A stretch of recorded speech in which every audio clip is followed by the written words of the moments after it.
Hi, this is Dr. Karren Wilson Starks, your host for The Voice of Leadership, the show for business executives and global corporations who appreciate a biblical perspective on life and leadership. You are listening to our Fab 500 series featuring some of the best of our 500 episodes and celebrating the 30th year of TRANSLEADERSHIP Inc.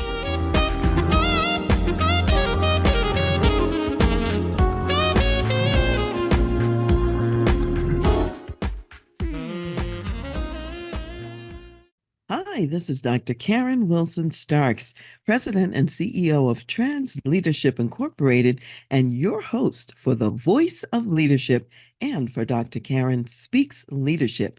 My company, TRANSLEADERSHIP Incorporated, turned 29 years old on the 1st of April, and as part of the birthday celebration, I'm unveiling a new artwork specifically and specially designed, commissioned, and painted for TRANSLEADERSHIP Inc. by UK-based artist and prior Voice of Leadership guest, Lewis Parsons. I am delighted to have Lewis here to celebrate the TRANSLEADERSHIP birthday with me. Lewis Parsons uses the power of art to inspire people and organizations to co-create a world of deeper harmony and success. He passionately believes there is an emerging movement which he terms the Soul Renaissance. Through his talks, workshops, and art, Parsons unlocks our ability to see the unique symphony of light that resides inside all of us. He brings simplicity and clarity to empower his audience to find greater energy in their lives. Lewis's art commissions can be found all over the world, including with celebrities, world-class surfing athletes, and leading-edge philosophers such as Karren Brady, Tom Curren, and Ken Wilber, and now also with TRANSLEADERSHIP Inc. And for the last 9 years or so, he has been the guest artist for Four Seasons Kuda Huraa Maldives and Four Seasons Serengeti, where he's still active at Four Seasons Serengeti. One of his favorite achievements is having one of his artwork pieces auctioned for charity, raising £120,000. And when he isn't painting, Lewis loves to surf and scuba dive, seeking inspiration from all the color and vibrancy of the waves. He lives in Cheltenham, UK, at the foot of the Cotswold Hills with his beautiful wife and family. So, Lewis, welcome back to the Voice of Leadership and to Dr. Karren Speaks Leadership. And thank you so much for celebrating the 29th birthday of TRANSLEADERSHIP with me.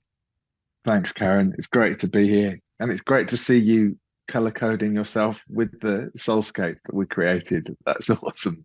It is amazing. I love that we are coordinated and aligned. Maybe we'll put it that way. So, Louis, Mm, what I'm hoping we do today is I'm hoping that we're going to take our guests backstage so that they get to hear how we created this art piece together and also get to learn a little bit about the meaning of it, what it means. And they can also add their 2 cents worth too, and we'll go over that in a little bit. But first, I know that when you're creating art, you go through the soulscaping process with your guests, and you went through that with me. So first, let's remind people about the definition of soulscaping, and then let's talk about what you did with me in terms of soulscaping. great. Yeah, thank you. So the first step, I only ever know the first question I'm going to ask, which is imagine you had the perfect work of art and that it lights you up. What would you want to experience in that painting? And so that can either be with reference to an individual, a couple, a family, some moment in nature or life. And of course, it can be the soul of an organization or the soul of a company. And so I start with that question, and then I never really know what the next question is until that person's responded. And often there's like a couple of intuitions that come out. At first, you might feel like we don't know the answer to that question, but actually, it's amazing to me how much there is inside us and just how much a single question can unlock that power and potential in us. And then from that place, I will then create a small oil pastel and acrylic piece which reflects back what the essence of that person has shared. So that's the first hit. It's like a soul impression, if you like. It's the impression that I got while someone was sharing. I'm intuitive and I'm tuned in, and what I want to do is pay attention to you, to the space between us, and what's coming up in me. And I kind of see that in terms of color and light as someone is speaking. It's not necessarily about the words that someone says, it's something about their presence or the presence of what they're sharing and the colors and patterns that come through that. Just, I honestly don't know how or why that happens. Sometimes I think I know, and then something happens. You're like, I have no idea how this happens. I'm just really joyous that it does. I'm very happy for that gift. And then the stage beyond that, assuming you completely love the first soul impression, which of course you did, I then end up creating it as an oil on canvas piece at any kind of size. So it can be on the smaller end of the spectrum or far larger, depending on what's required of you, what's required of the space, what's required of where you want to travel to. Sometimes a larger piece can help you travel in different ways, and sometimes a more intimate piece can be quite nice and very personal. That's the soul scoping process in a nutshell. Thank you, Lewis. Let me share something as you've been talking about that question about imagining that the artwork has already existed and what would my experience be. I'd like to share the kind of words I said to you. I said words like inspiration, attraction, transformation, hope, power, energy, calling, enthusiasm, and possibility. Those were my words. And what I was really thinking about, Lewis, and for those who are listening, I was thinking about the fact that in the work that I do, which is based on transformation, the company's name stands for Leadership Transformations and is based on a Bible verse, Romans 12:2, which talks about be not conformed to this world, but be transformed by the renewing of your minds. And so I wanted to have a painting that captured this process of God coming in with a heavenly light. And that's important because I'm working out of a Christian mindset and frame of reference. And we know that when God created the world, it was in total darkness. And then he's the one that brought the light in. And so the light to me just reminds me of a heavenly presence. So that's what I was thinking about. And I wanted to have the world lit up by God's heavenly presence. It's amazing actually hearing you say again the words and what those words mean to you, and actually then to look across to the painting behind you.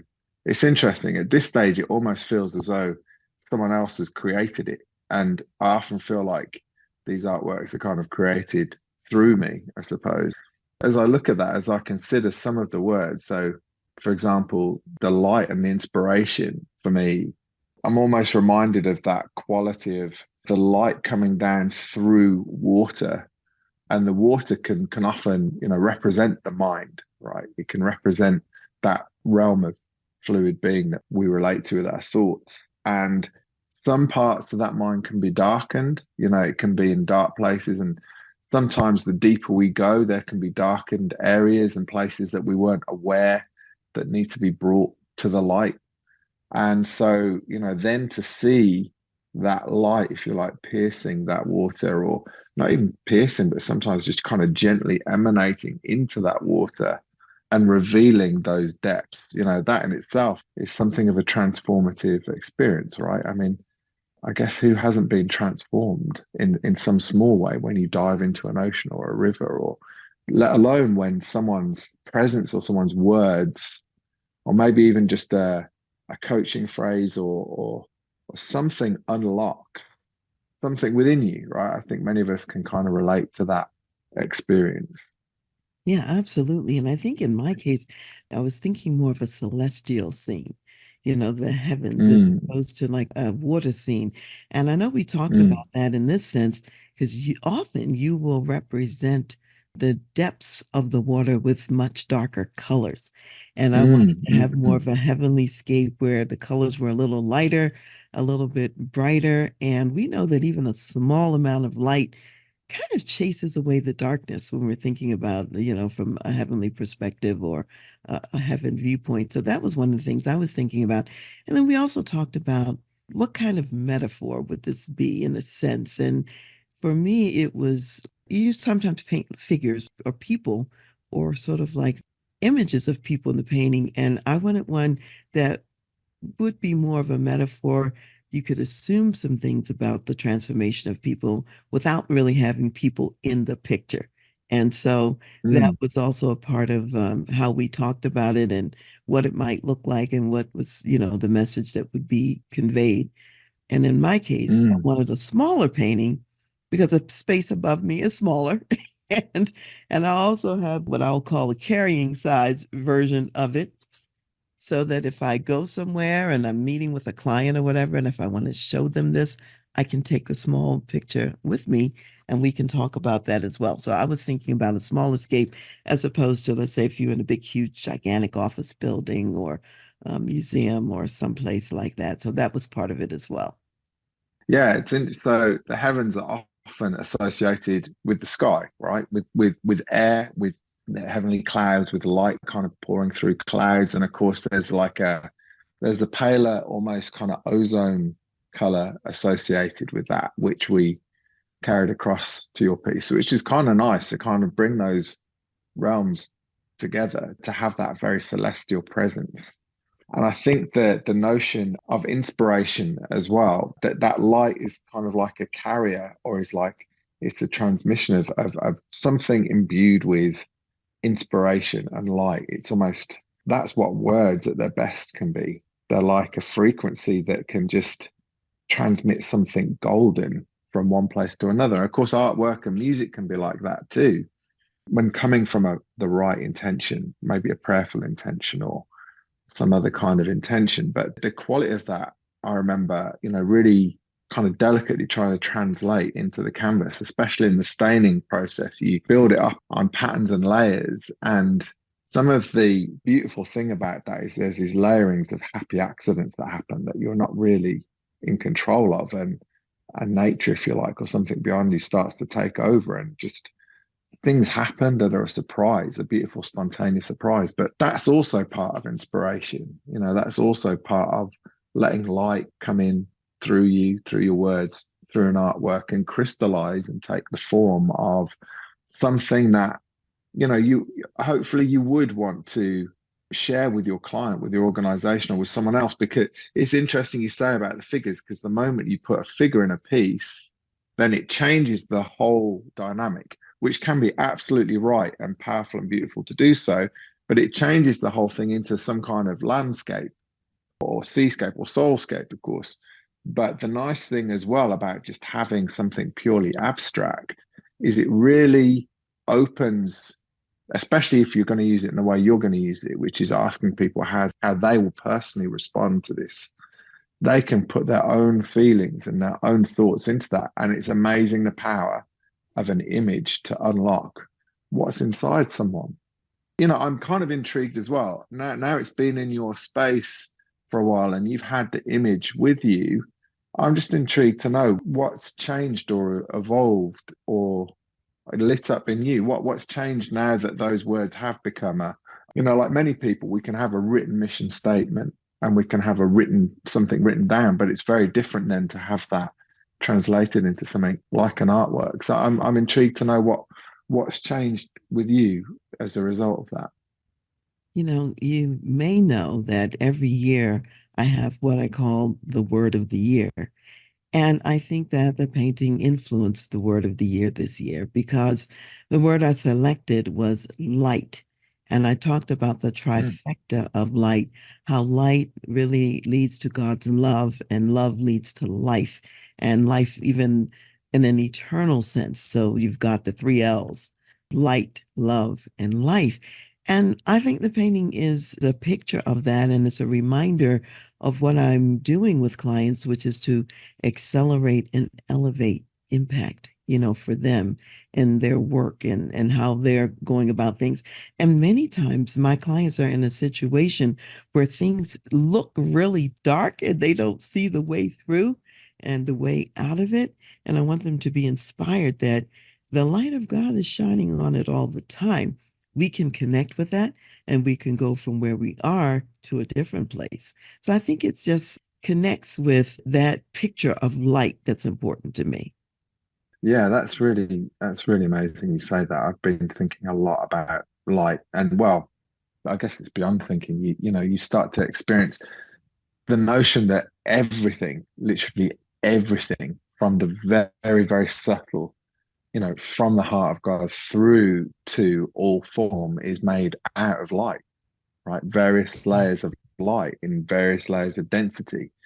And so to consider that, I like that trifecta actually. That's gorgeous, of light and love and life all interacting. It's like they're all woven together into that light, that the love's woven into it and the life is woven into it. And that there's a powerful intelligence in all of that light that has made everything around us and puts that light of inspiration in us. I think that's a beautiful thought. Yeah, absolutely. And there are a couple of other words that I think about that are also important in terms of the work that I'm doing. And of course, one of the words is transform. And transform Mm, is you're changing, something is shifting. And then transcend, because you're rising above even some of the earthly planes of what's going on. You're transcending, I would say, getting past Earth's atmosphere, the pull and the drag that pulls us back down sometimes. You transcend through that. And once you go through that barrier, then you ascend. And when you ascend, the kinds of thoughts that can come to you are the possibilities that we wouldn't necessarily think of on our own without God showing us a greater possibility than what we can see when we're just totally in an earthly space. So when you engage in some heavenly light, then you're going to see and experience greater options because with God, all things are possible and nothing is impossible. And as he says, his thoughts and his ways are high above ours. So when we're connected with God, we see what we don't see if we're not connected. So I see that part transform and transcend and ascend as well. mm.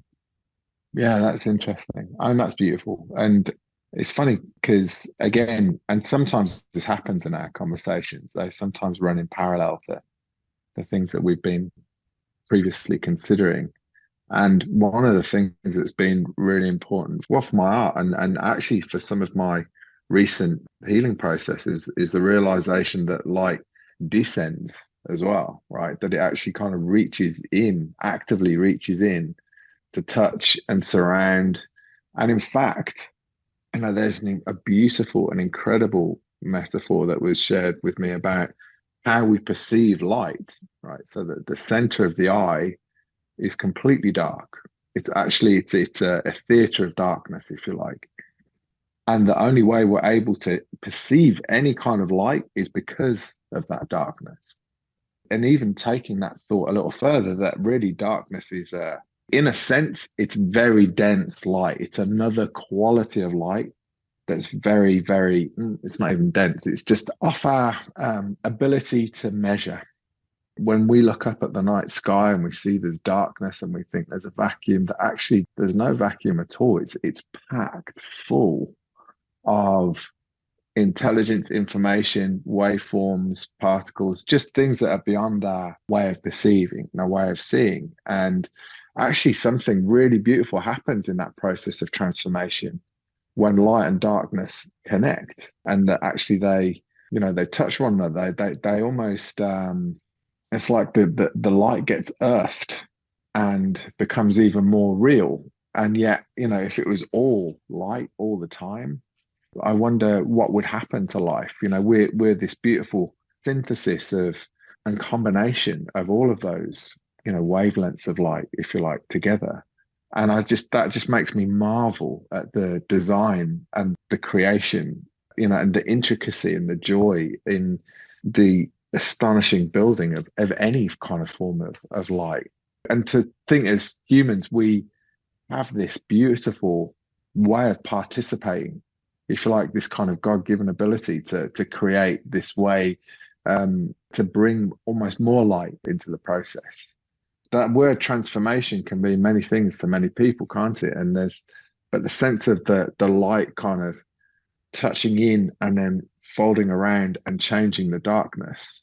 I love that picture very much. And of course, color is the filling in wavelength between those two opposites. So it's surrounding us the whole time. You know, we would have no depth perception unless there was shadow alongside the light. And that's certainly true in an earthly sense. And so, what I like about what you said, and I'm going to build on it, when you were talking about the light of God coming down, that's very relevant because, in a Christian perspective, we don't have the ability to go from where we are up to God in and of ourselves. And in fact, when the people were building the Tower of Babel in the Bible and trying to reach God, he stopped them. It's like, you can't reach me. And he already knew he was going to reach us by sending, Jesus the Messiah to come down as that ultimate light. So God comes to us so that we can then access him and then join him. And it's as if to say, God becomes our vehicle to go to the heavens where he is, and we can't get there apart from him, so to speak. Some other words that I reflected on later, I'd mentioned the inspiration, attraction, and transformation, hope, and so on. Later on, I was thinking about this notion of God coming to earth. I was thinking about heavenly light. I was thinking about celestial light, light piercing the darkness. And I was thinking about this notion that the Bible describes where God himself dwells in unapproachable light. And the light in heaven is so bright that there's no need for a sun there because God is the light of heaven. God himself is the sun. And now we have the seasons and the cycles of light and darkness. And our bodies probably need that because we have to rest here and various other things. When we get into the heavenly space and we have our supernatural heavenly bodies, we will be able to handle light all the time. Whereas here, maybe we Mm, couldn't do that. So the light of God is going to brighten up the heavens in a way that we haven't seen before here on earth. Just like when Jesus was transfigured on the mountain with his three closest associates with him, the light of his clothing was so bright. There was no color white or light like that even available on the earth. So even if you had bleached something as white as it could be or as light as it could be, it would pale in comparison to the light that was shining on him in this transfiguration experience. So we are the royal priesthood of God, and the darkness has really transformed us into not just a royal light, but I even think a royal blue of sorts, because we are part of that, the mm. kingdom of priests.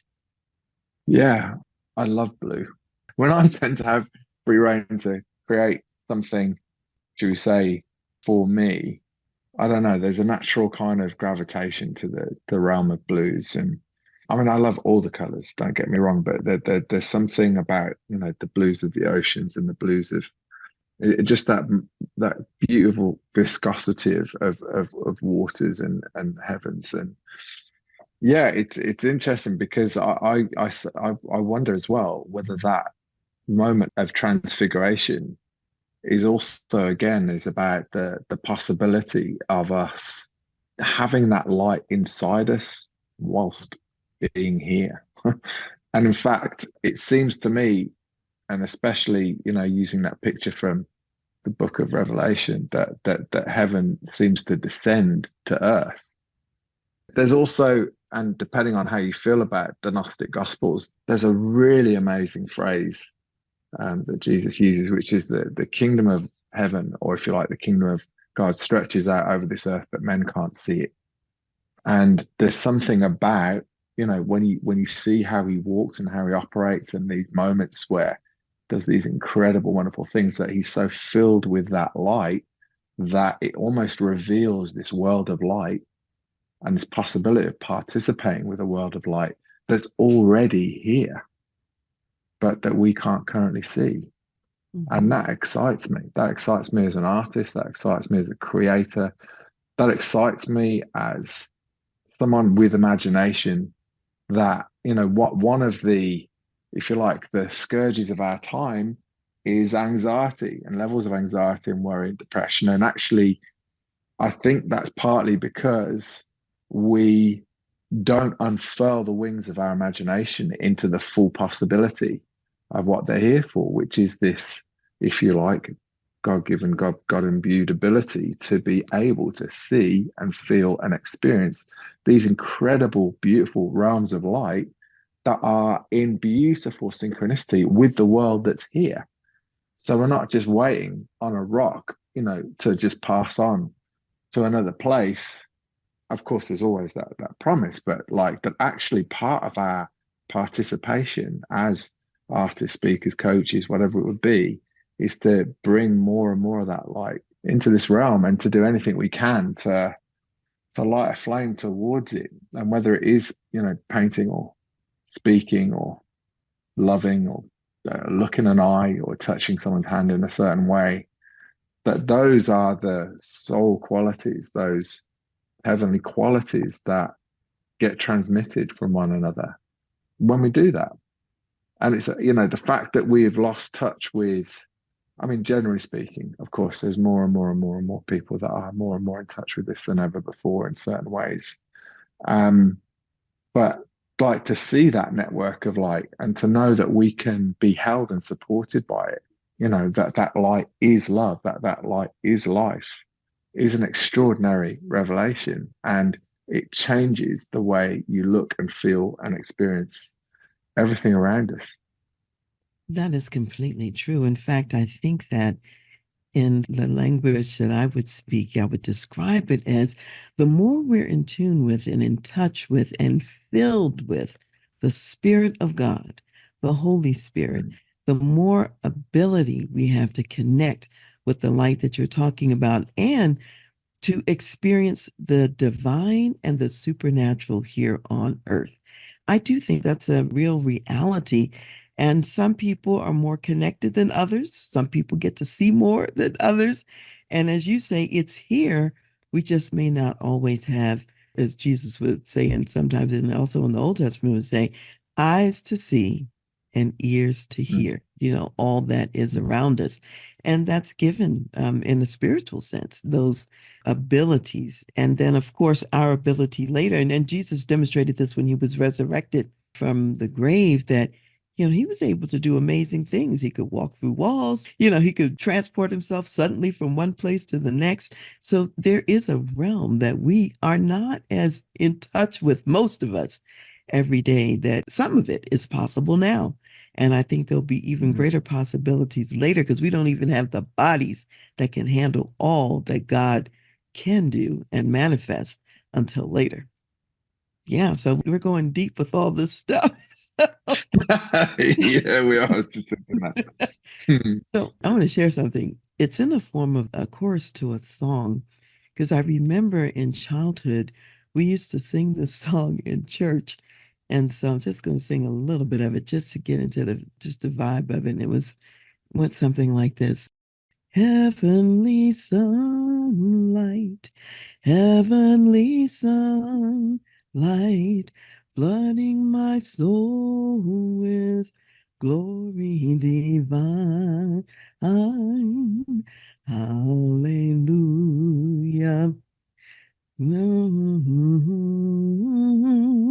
Singing his praises, Jesus is mine. Now, that song was written in 1899. It's an old one, but we used to sing that. And so when I think about the painting, I was thinking today when I woke up, I was thinking about Heavenly Sunlight, and that song came to mind. Wow. And, that's just the chorus of it, but it has a number of different verses and so on, just to remember that we have access to God's heavenly sunlight. It's just a beautiful thought to me. Wow, that's beautiful. And you've got a beautiful voice. Thank Oh you for my, thank singing you. it. So anyway, as we're thinking about this, and one thing I haven't done, Louis, I have not named the painting. I haven't Mm. named it yet or given it a name. We know that it's about transformation, being transformed. It's about the light and reflecting the light and God's light.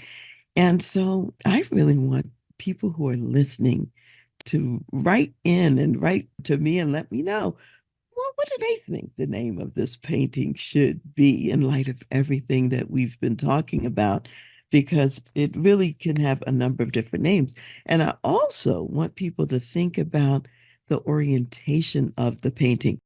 So, right now, we've got a picture of the painting, and it's a little bit easier to see because now we've got it on the screen. And when you look at the painting this way, you can see that the light is pouring in, if you will, from heaven. And you see the deep strands of gold that are coming down. And actually, one of the pictures in my mind that I see, I don't know if you remember these or if you've ever even been to them, but there are these old homes owned by ancient, well, millionaires from the United States. And they have these houses off in New England, up in Rhode Island, and other places. And Europe has a lot of buildings like this too, where the ceiling inside the building is painted in this heavenly kind of color. And you'll see little angels and cherubs and all that built in. And you'll see the different shades of the yellow and the gold and clouds and sky. And often you'll see that, especially like on a domed building, right above, and the ceiling is made that way. And so when I think about these colors and I think about the way it's shining, that's one of the images that comes to mind when I look at the painting. And this is the primary orientation of it. This is the way in which you painted it, Lewis. And maybe you might just share a little bit about what you were thinking about when you painted it this way. And I know it's based on everything we were talking about in the Soulscape experience. So maybe just share your insights. Yeah, so I guess again, it's just that thought of the descending light, and I wanted to have a certain orientation where it almost looked like you were following the light in and down. So you're kind of looking in and downward as you're kind of following it from the top right down to the left, but it's almost like folding in a little bit to the center. Yeah, absolutely. And then, you and I discovered together that the painting also could have a horizontal orientation and where the light is coming in from the left side. And so, in a minute or so, we're going to change the view so people can see the painting in the horizontal format. And since, Lewis and I are talking about this painting in vertical and horizontal, some of you normally listen to this podcast in an audio format. This might be a day you might want to watch the podcast on YouTube or possibly on Raven International Television so that you can actually see what we're seeing. And of course, if you are connected to us by email or on social media, we will include a visual as well so that you can follow along with what we're saying. So now we can see from a horizontal view, the light is coming from the top left and coming down into the earth realm. And this is a powerful view of the painting as well. And I thank you, Lewis, because you gave me options. I can hang it in both directions if I want, because we were Yeah. looking at it in both directions and we liked it in both directions. So, what else emerged for you when you saw the horizontal version? So now I feel as though you can see the curvature of the earth, and it's like you're kind of zooming and flying into it, like from the light to some kind of delicate horizon at an angle. It's almost, it could be because I've been watching a lot of sci-fi recently. Well, it's not recently, I'm watching it all the time, but because I love the qualities of light that come through in this. But this, yeah, there's something about reaching in and toward a horizon of possibility, but it is making me want to tilt my head like this. Does that suggest that you personally prefer the vertical way in which it was created? I think I do. I think I do because, yeah, that was the way I was obviously creating it. But it's not the first time that I've created a painting and then changed the orientation and thought, oh, I really like it this way too. And some I've even turned upside down, although there were figures in the center and reflections of the figures, so it worked quite well. But yeah, I don't know. I actually I really like it this way, I've got to say, and surprisingly so. But because of it's probably a certain amount of bias because I was so focused on creating it the other way. But I could easily, I guess, get used to seeing it this way. I think it's got a lot in it this way for sure. Yeah, it's quite dynamic in this direction as well. So, those of you Mm. who are watching and listening, I'm going to invite you to also weigh in on that. You got two things you can weigh in on. What do you think the painting should be called? We haven't named it yet. And do you prefer the vertical or the horizontal orientation? So you can let me know and reach out, and you can reach out to me on Dr. Karren, Dr. period Karen at transleadership.com. You can also reach out on social media. Those of you who get my social media messages and postings, you know where to reach me on all of those channels as well.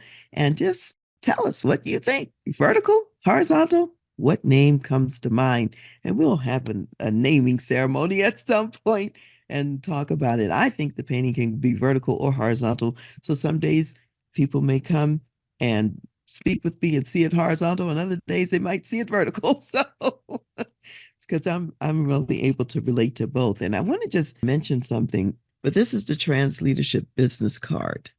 And you'll see the royal blue on the far left, and then there's gold. That's actually gold foil in the middle. And what's interesting is that it's a movement from darkness into light. And so that kind of goes with the theme of the company moving from darkness to light. And so that I think I just wanted to also mention that it kind of goes with who we are and who we've been over the last 29 years. Yeah. So, Lewis, let me ask you this. You do soulscapes all the time. What was it like for you to participate in and do the soulscape with me about this particular painting and work of art? I think there was a real ease in connecting with you on this. That I mean, that sometimes it can take a little while to unearth the themes that want to be brought into a piece, but there was a real clarity there. So that was a lot of fun.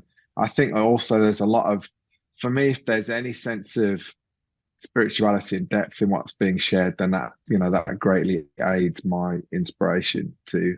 It was a really effortless creation, and this happens sometimes, right? Sometimes they can be quite challenging, which I actually quite like to be challenged and pushed by. It's like you're in conversation with the painting. It can push you in different directions. But this was quite different. It just really flowed quite effortlessly. And even the way the painting dried at certain times, it was almost just a bit of a gift how it layered itself. So that really stands out in my mind. That's great. And what was fun for me, Lewis, is I've never had a commissioned painting before.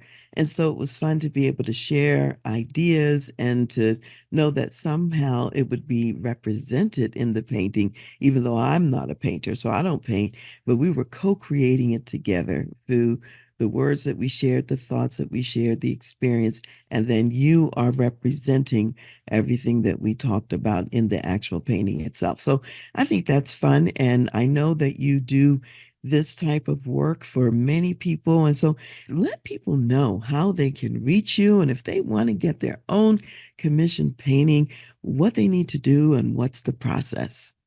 Sure. So I do between 5 and 10 commissions in a year typically. And the best way to get in touch is via my email address. So that's Lewis, which is Louis, which is very confusing for some people, but it's Louis at lewisparsons.com.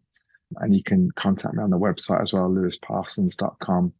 And the first part of it is to have an initial conversation and see what feels right for you. If you're drawn to the artwork and drawn to the artwork that's on the website, then I see those as flowers, right? They will attract the kind of people that are drawn to this work or not.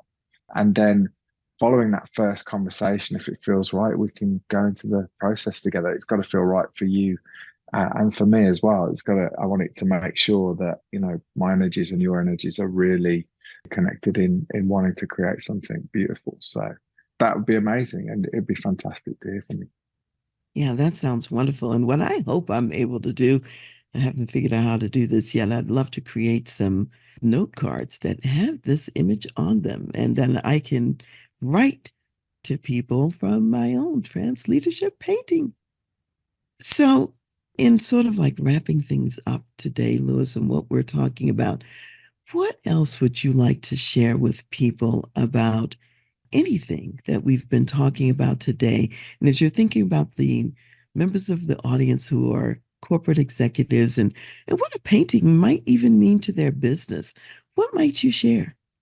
Especially for those who are in the corporate world, you might not initially think, well, a painting is going to really change things.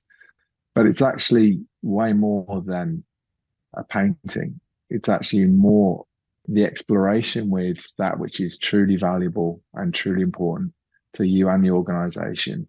To those, if you like, those soul qualities that are often they permeate the culture, and to actually have something that captures the heart and soul of those, which is agreed upon, maybe not just with you, but a number of people that are, if you like, the key perspective holders, to then have something created that then enables you and those around you to kind of get behind, to see your place in the bigger picture, can have really quite powerful effects. And certainly it seems to have had something of an effect with Microsoft and to a certain extent with some of the leadership workshop work I did with Google too.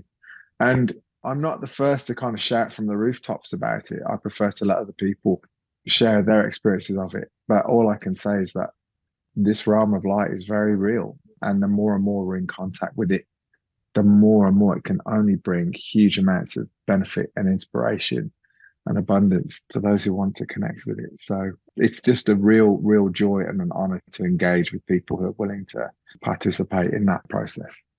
I love what you said because you can go beyond just the words on the page from your vision statement, your purpose, or your mission statement, or whatever it is that you're conveying in the organization. And if it has a visual, like a picture to go with it, when we think about vision, it's something that you can see. This just adds to the depth of that message. And different people will, I'd say, connect with that message through different portals, whether it be through words, whether it be through images. You're involving both the left and the right side of the brain, if you will, for a more Mm, total experience when you have both the words and the images together. And so I think that's a powerful way to think about what the possibilities are for corporations. no, thank you. And I love you use the word portal there. I think in their purest form, that's exactly what soulscapes are. They're portals of light. They engage us, they engage our imaginations, and they can take us to places, but we can also bring ourselves to those artworks and let that light get built in us. So yeah, thank you for that. Yeah. And I would even encourage people who might want to think about how could they make a painting, do a soulscape experience that's even for their family. Who is our family Mm, and who are we and what do we stand for? What are our values? So there are endless possibilities about what people can create and have something that's meaningful. And that in the case of a family that's passed down and lasts many generations. And when the children are thinking about, well, who are we? What's our family about? They can reference the painting and have that conversation with someone as they're sharing. mm. So I see multiple applications. And Lewis, I hope that people will contact you and have a wonderful experience exploring what their soulscape is and what the message is that God is transmitting to them. So I want to thank you for my experience. Thank you for the creation of the painting. And I will keep you posted on what people end up saying in terms of their reflections and what they ultimately share with me. That's great. Thank you. And it's been a real joy going through this process with you. Thank you. Thank you so much, Lewis. This birthday would not be special or the same without you being here, sharing it with me for 29 years of trans leadership. And I just thank you for sharing the space and for creating something wonderful and beautiful that we can celebrate not only this year, but going forward as well. So thank you so much. So I would like to close today with a Bible verse that I think is very fitting for everything that we've been talking about with the painting. This comes from Psalm, the 19th chapter, and verse 1. And it says, "The heavens declare the glory of God, and the firmament shows his handiwork." And so every day, as you look up in the sky and see what God is painting for us, I hope that you will enjoy His handiwork and His glory. And we're just capturing a little sliver of it in this painting. But He is the painter who paints every day. And we get to experience God every day if we would take the time, have the eyes to see, and the ears to hear. So have a blessed day full of the light of God. And may He continue to lead and guide you in the way that He would have you to go. See you next time. Hi, this is Dr. Karren Wilson Starks, President and CEO of TRANSLEADERSHIP Incorporated.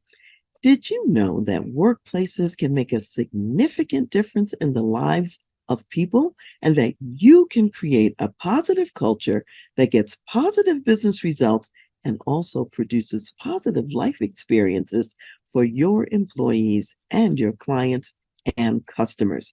You can make a significant contribution to the world by creating the kind of culture where your people can bring their gifts to provide the most relevant and excellent products and services to your marketplace. What the research shows is that companies with excellent leadership are also more profitable. So as you flourish and as you grow in the world, you can do more for yourself as well as for others. So if this is resonating with you and you want to create a positive, profitable, and powerful corporate culture, and you care about succession, leaving the organization in a better position than when you found it, do keep in mind that that kind of legacy is something that's intentional. And I am happy to partner with you to take your organization to the next level and create that positive leadership culture. So reach me at Dr. Karren, Karen, at transleadership.com. Hi, it's Dr. Karren here. Did you know that you can mine the lessons from your own life and work experiences to inspire your teams and your people? So in my book, Lead Yourself First, the Senior Leader's Guide to Engaging Your People for Greater Performance and Impact, I share snippets of my life experiences from childhood all the way up to adulthood. I also share what I learned from these experiences, how that learning informs how I lead today, and I share some examples of how I facilitate my client success with these same principles. So I invite you also to apply the same methodology to your life with reflection questions at the end of each chapter. So when you lead yourself first, you then have a foundation for leading others. In chapter 2, which is called Run Your Own Race, I share some stories from my days as an active duty Army officer, when my approach to running the 2 miles for the physical training test and also my approach for the 12-mile forced road march had to be different from what other people did. So what I would say is dare to be different. Find your own success formula. Sometimes what works for you is different from what works for others. So remember to run your own race, and remember to get your own copy of Lead Yourself First, and you'll find resources for how to run your own race. Thank you for listening to The Voice of Leadership with me, Dr. Karren Wilson Starks. I am also your concierge executive leadership advisor for when you need to make tough business decisions, lead change, create a positive and profitable company culture, develop an enterprise-focused executive team, or prepare for leadership transition and succession. Contact me at Dr. Karren, Karen, at transleadership.com.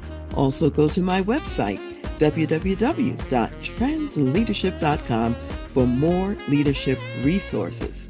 I want to give special thanks to Ron McMillan, gospel jazz saxophonist, National Billboard recording artist, also known as Mr. Sirius XM, for allowing us to use his gifted music on our show.